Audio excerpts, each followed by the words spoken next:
Many of you would know that I have argued for some time that Chris Bowen, I believe, is the most dangerous politician this country's had since World War II. However, days such as this are days for celebration, because as a result of what you are protesting about, I believe we will see the end of Bowen and of the Albanese government.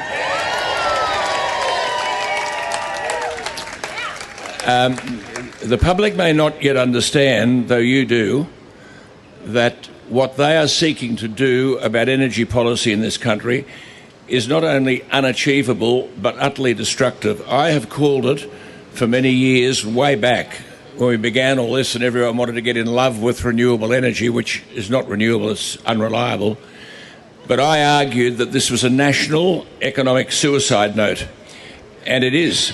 And it is. It has. You see, everyone goes on about the cost of living, don't they?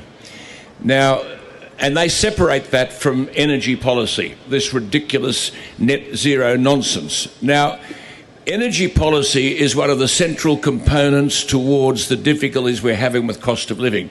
For example, where we are here today, the microphone, there's a piano over there, these things just didn't arrive.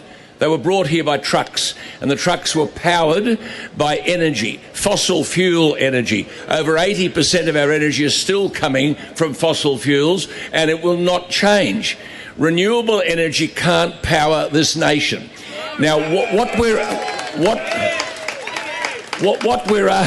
yes, you can't eat power lines, you're dead right. You people are very clever. I like the bugger off, that's absolutely right. But this is the point that I want to make before I go any further.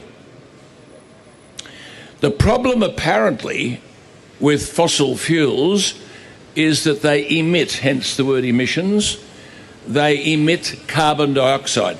Now, politicians don't even understand any of this, because I've asked any number of them and they can't even answer the question. It's not carbon. They talk about carbon reduction schemes. It's not carbon we're reducing. This is carbon dioxide. Now, carbon dioxide, you've got to say this slowly, is 0.04% of the atmosphere. 0.04% of the atmosphere worldwide, all over the world.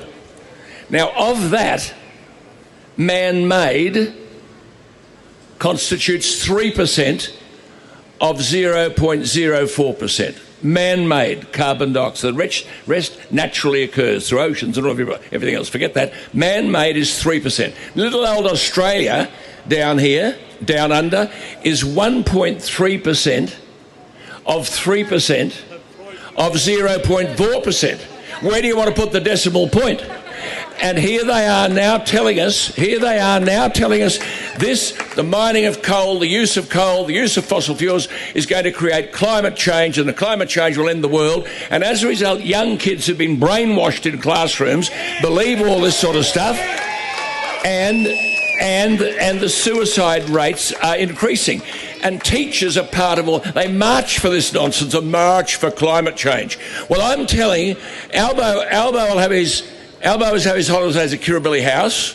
Well, he wants to sit on the lawn, as I said last night, on ADH. I hope you all watch us on ADH. Sit on the lawn out there and have a look at Pinchgut.